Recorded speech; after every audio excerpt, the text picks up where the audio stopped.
Hi friends, आज मैं एक एंटी हेलमिंथिक सस्पेंशन का रिव्यू करने जा रहा हूं। बच्चों के पेट में होने वाले कीड़ों के उपचार के लिए इस मेडिसिन को लेने की एडवाइस की जाती है।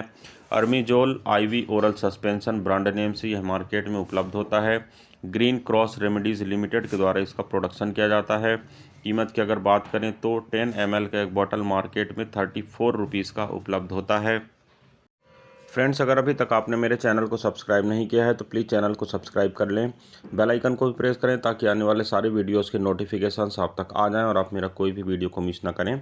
अगर आपने इस प्रोडक्ट को इस्तेमाल किया है तो आपके क्या क्या एक्सपीरियंसेस रहे हैं कमेंट सेक्शन पर लिखकर मुझे ज़रूर बताएँ।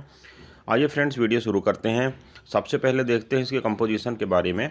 तो फ्रेंड्स, इस सस्पेंशन में आइवरमेक्टिन 1.5 मिलीग्राम और एल्बेंडाजोल 200 मिलीग्राम की मात्रा में उपलब्ध होता है। अब देखते हैं फ्रेंड्स इस प्रोडक्ट से जुड़े कुछ अन्य वैकल्पिक ब्रांड्स के बारे में। तो फ्रेंड्स, एल्बिनम ओरल सस्पेंशन जिसे प्लेनम बायोटेक लिमिटेड के द्वारा बनाया जाता है। आइवरमेक्टिन ए ओरल सस्पेंशन जिसे लिफोर्ड हेल्थ केयर लिमिटेड के द्वारा बनाया जाता है। BZ प्लस ओरल सस्पेंशन जिसे PRM life sciences private limited के द्वारा बनाया जाता है। अरीना ए ओरल सस्पेंशन जिसे वेलजेनिक फार्मा के द्वारा बनाया जाता है। और of worm plus oral suspension जिसे ओजेन प्लस फार्मास्यूटिकल्स लिमिटेड के द्वारा बनाया जाता है। फ्रेंड्स, मार्केट में मिलने वाले सेम कंपोजिशन के साथ उपलब्ध कुछ ये अन्य ऐसे डिफरेंट ब्रांड हैं जो आप इस प्रोडक्ट के न मिलने की स्थिति पर परचेस करके अपना काम चला सकते हैं। आपको इफेक्ट सेम मिलेगा क्योंकि इनके अंदर का जो साल्ट या मॉलिक्यूल होता है वह सेम होता है और इफेक्ट भी आपको सेम मिलता है। अब देखते हैं फ्रेंड्स इसका कुछ प्रमुख इस्तेमाल। तो जैसा मैंने पहले ही आपको बताया, यह एक एंटी हेलमिंथिक सस्पेंशन है और हेलमिंथ ग्रुप के जितने भी कीड़े कहना चाहिए पेट के अंदर जो आपके होते हैं उन्हें डिस्ट्रॉय करने में एक अहम भूमिका निभाता है। और वर्म इन्फेक्शन जो आपके बच्चों के या बड़ों के पेट में हो रखा होता है उसे दूर करने के लिए इस मेडिसिन का इस्तेमाल करने की एडवाइस की जाती है। अब देखते हैं फ्रेंड्स इस मेडिसिन को लेने के बाद होने वाले कुछ साइड इफ़ेक्ट के बारे में। तो फ्रेंड्स, जी मिचलाना, चक्कर आना, उल्टी का होना, सिर दर्द का होना, पेट में दर्द होना, भूख का कम हो जाना, बालों का झड़ना, बुखार का आना और सोर थ्रोट होना जैसे इसके कुछ कॉमन साइड इफ़ेक्ट के रूप में देखे गए हैं। अब देखते हैं फ्रेंड्स इस सस्पेंशन को बच्चे को कैसे देना चाहिए। तो फ्रेंड्स, डॉक्टर के द्वारा सुझाए गए डोज और ड्यूरेशन के अनुसार आपको इस मेडिसिन को बच्चे को देना चाहिए। देने से पहले आपको सारे डायरेक्शन को अच्छी तरह से पढ़ लेना चाहिए। मीजरिंग कप यानी जो उसका कैप होता है उसे अच्छी तरह से मापना चाहिए। जितना डॉक्टर ने एडवाइस किया है उतना आपको इसे बच्चे को देना चाहिए। जनरली यह एक सिंगल डोज का सस्पेंशन होता है।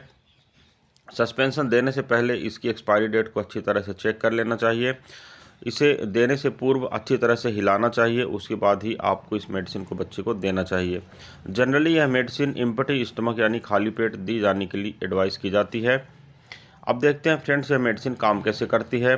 तो फ्रेंड्स, कंपोजिशन के सेक्शन में मैंने आपको पहले ही बताया है कि यह मेडिसिन दो प्रकार के मॉलिक्यूल या साल्ट का एक कॉम्बिनेशन होता है।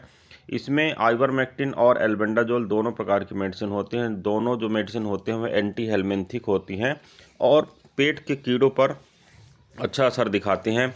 आइवरमेक्टिन नाम का जो साल्ट कंटेंट होता है यह जो वर्म्स होते हैं उनकी मसल और नर्व सेल्स को बाइंड करता है, जिसके कारण उस कीड़े की पैरालिसिस होती है और डेथ हो जाती है।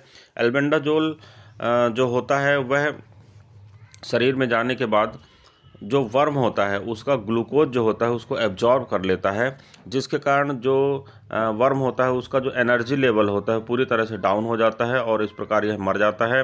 दोनों मेडिसिन्स वर्म के अगेंस्ट में कार्य करती हैं और आपको या आपके बच्चे का जो वर्म इन्फेक्शन होता है उसके अगेंस्ट में इफ़ेक्टिवली वर्क करती हैं और आपको इस प्रॉब्लम से निजात दिलाती हैं।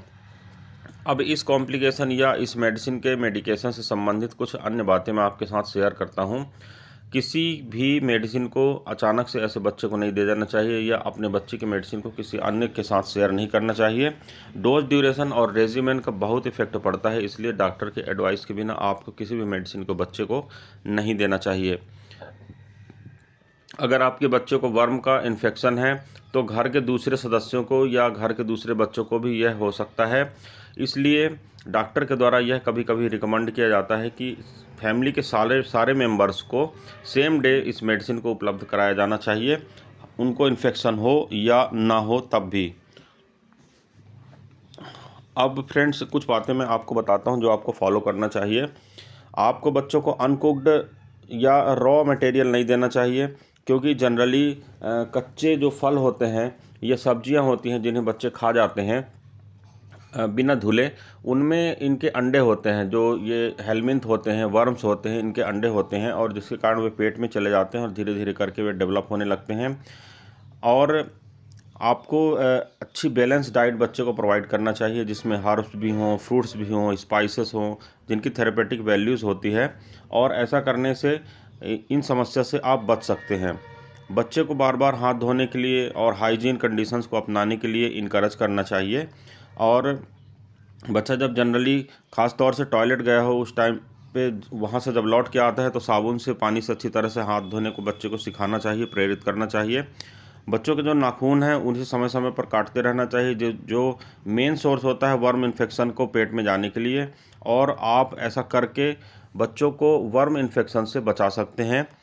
आपको अच्छी तरह से हाइजीन मेंटेन करना चाहिए। अपने बच्चों को कपड़े, खाना पीना, सारी चीज़ें आपको बहुत अच्छी तरह से देखना चाहिए। मेडिसिन को देने के बाद अगर किसी प्रकार का इन्फेक्शन आपको समझ में आता है या ठीक नहीं होता है या मेडिसिन की रिपीट डोज देने की ज़रूरत समझ में आती है, तो इस बारे में आपको डॉक्टर से परामर्श करना चाहिए। हालांकि डॉक्टर इस चीज़ को आपको ऑलरेडी प्रिस्क्राइब करता है। अगेन मेडिसिन कब देना है डॉक्टर खुद बताता है आपको। मेडिसिन को देने के बाद फ्रेंड्स अगर किसी प्रकार के एनाफाइलेक्टिक रिएक्शंस होते हैं, जैसे रेसेस का होना, खुजली का होना, या किसी प्रकार का बुखार का आना, गम ब्लीडिंग का होना, मल अगर बच्चे का काला या लाल आता है, या पेशाब में ब्लड आता है, या फिर वोमिटिंग वगैरह लगातार अगर होने लगती है, तो आपको अपने डॉक्टर से इस बारे में परामर्श करना चाहिए और तुरंत बच्चे को हॉस्पिटल लेकर जाना चाहिए। इस मेडिसिन को लेने के बाद आपके जो लीवर के एंजाइम्स होते हैं उनका लेवल बढ़ जाता है। अगर किसी प्रकार के कॉम्प्लिकेशंस दिखते हैं, जैसे लीवर में प्रॉब्लम होना, डार्क यूरिन का होना, बच्चों को मेडिसिन देने के बाद कुछ दिन बाद अगर आप यह महसूस करते हैं कि बच्चा थका थका सा, अनमना सा रहता है, बच्चे का अगर पेट अपसेट हो जाता है, बार बार दस्त लगने लगते हैं या पेट कड़ा हो जाता है, लाइट कलर का स्टूल हो जाता है और येलोविश स्किन दिखने लगती है, या आँख में अगर आपको पीलापन जैसे लक्षण दिखते हैं, तो तुरंत आपको डॉक्टर को पास लेके जाना चाहिए बच्चे को और दिखाना चाहिए। अगर किसी प्रकार का कॉम्प्लिकेशंस हो रहा है तो उसके अगेंस्ट में आपको रोकथाम के लिए मेडिसिन उपलब्ध कराना चाहिए। अब देखते हैं फ्रेंड्स कि अगर आप मेडिसिन का जो कोई निर्धारित डोज है, यानी अगला जो प्रिस्क्रिप्शन है, अगर आपने उसे मिस कर दिया है तो फिर क्या करना चाहिए। तो फ्रेंड्स ये किसी प्रकार की घबराने की बात नहीं है। अगर किसी प्रकार का डोज छूट गया है तो जितना जल्दी हो सके आपको डोज दे देना चाहिए। हालांकि यह जो अगेन रिपीटिशन का डोज रहता है वह डॉक्टर अपने सेंस से डिसाइड करता है। 7 दिन, 15 दिन या 1 महीने के बाद मेडिसिन को रिपीट करने की एडवाइस की जाती है। केस पर केस यह अलग अलग रेजिमेन हो सकता है। अगर आप कोई डोज भूल गए हैं तो जितना जल्दी हो सके तो आपको डोज को प्रोवाइड कर देना चाहिए, परंतु अगर अगली डोज का समय हो गया है तो डोज को डबल नहीं करना चाहिए और पिछली डोज को स्किप करके जो निर्धारित शेड्यूल वाला डोज है उसे आपको प्रोवाइड करना चाहिए। अब फ्रेंड्स मैं बात करता हूं, अगर बच्चे को किसी प्रकार की लीवर या किडनी रोग से जुड़ी किसी प्रकार की समस्या है तो उस समय पर आप मेडिसिन को देने से पहले डॉक्टर से इस बारे में कंसल्ट अवश्य करें, इसके बाद ही मेडिसिन उपलब्ध कराएँ। तो फ्रेंड्स यह था एक रिव्यू, छोटा सा रिव्यू मेडिसिन के ऊपर। मैं उम्मीद करता हूँ फ्रेंड्स यह वीडियो आपको पसंद आया होगा।